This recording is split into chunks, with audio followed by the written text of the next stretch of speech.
El ciclo ovárico en la pubertad de la mujer.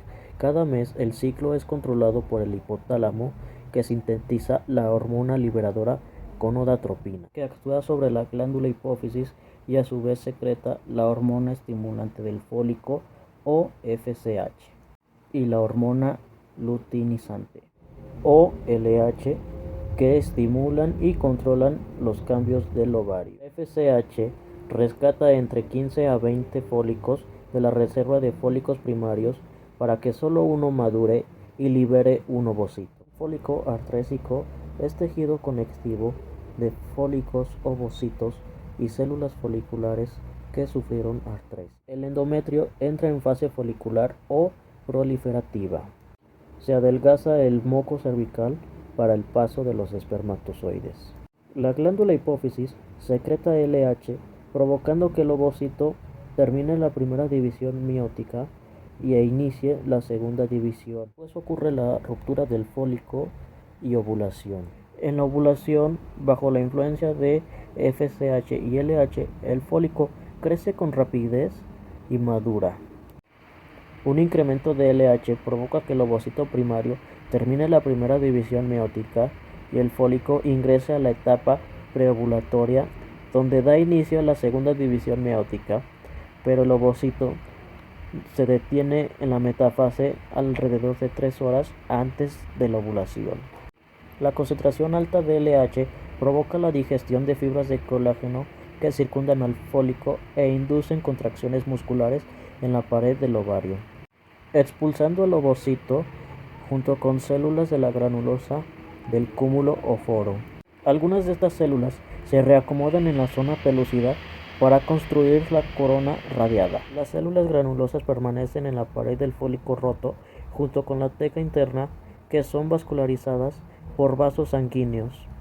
La LH provoca que desarrollen un pigmento amarillo y se transformen en células luteínicas, que constituye el cuerpo lúteo y secreta estrógeno y progesterona, haciendo que entre a la fase secretora para que se prepare a la implantación del embrión. El ovocito es llevado al interior de la tuba y dentro las células del comóforo retraen el proceso citoplasmático de la zona pelúcida. La velocidad de su transporte es regulada por el endocrino durante y después de la ovulación. Llega a la cavidad uterina en 3 a 4 días. Si la fecundación no ocurre, el cuerpo lúteo se desarrolla después de la ovulación, se contrae por la degeneración de células luteínicas. Si el ovocito es fecundado, las gonadotropinas evitan la degeneración del cuerpo lúteo y forman el cuerpo lúteo del embarazo. Las células lúteas secretan progesterona, provocando que la placenta se vuelva suficiente para mantener el embarazo. La extirpación del cuerpo lúteo antes del cuarto mes provoca un aborto. El movimiento de los espermatozoides desde el cuello hasta la tuba es ocurrido por contracciones musculares del útero y la tuba, y esto puede durar de 30 minutos a 6 días. La fecundación ocurre en la región ampular de la tuba uterina. Solo el 1% de los espermatozoides pueden ingresar al cuello uterino. Tras llegar al istmo, pierden motilidad y migración. En la ovulación recuperan motilidad. Los espermatozoides no pueden fecundar sin haber experimentado capacitación y reacción acrosómica. La capacitación es cuando se retira una capa de glucoproteínas y proteínas de la membrana plasmática de la región acrosómica de los espermatozoides. Solo uno puede desarrollar reacción acrosómica. La reacción acrosómica es cuando se liberan enzimas para la penetración de la zona pelúcida. Fases de la fecundación. Primera fase: penetración de la cubierta radiada. Solo un espermatozoide capacitado puede pasar con libertad entre células de la corona radiada. Segunda fase: penetración de la zona pelúcida. Cuando el espermatozoide penetra la zona pelúcida se modifica en cuanto la cabeza del espermatozoide entra en contacto con el ovocito.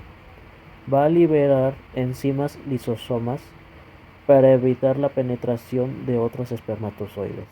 Fase número 3. El espermatozoide y ovocito se fusionan, donde el ovocito responde de 3 formas. Primera forma, reacción cortical y de zona, donde la membrana del ovocito se vuelve impenetrable. La zona pelúcida altera su estructura para evitar penetraciones de otros espermatozoides. Segunda forma, reinicio de la segunda división meótica. El ovocito termina la segunda división meótica en cuanto ingresa el espermatozoide. Activación metabólica del ovocito. Eventos celulares y moleculares relacionados a embriogénesis temporales. Esto lo activa el factor del espermatozoide. Los pronúcleos masculinos y femeninos entran en contacto y pierden su cubierta nuclear para prepararse a una división mitótica, dando como resultado la recuperación del número haploide tanto del madre como del padre, determinación del sexo e inicio de la segmentación, donde si no ocurre la fecundación, el ovocito se degenera después de la ovulación.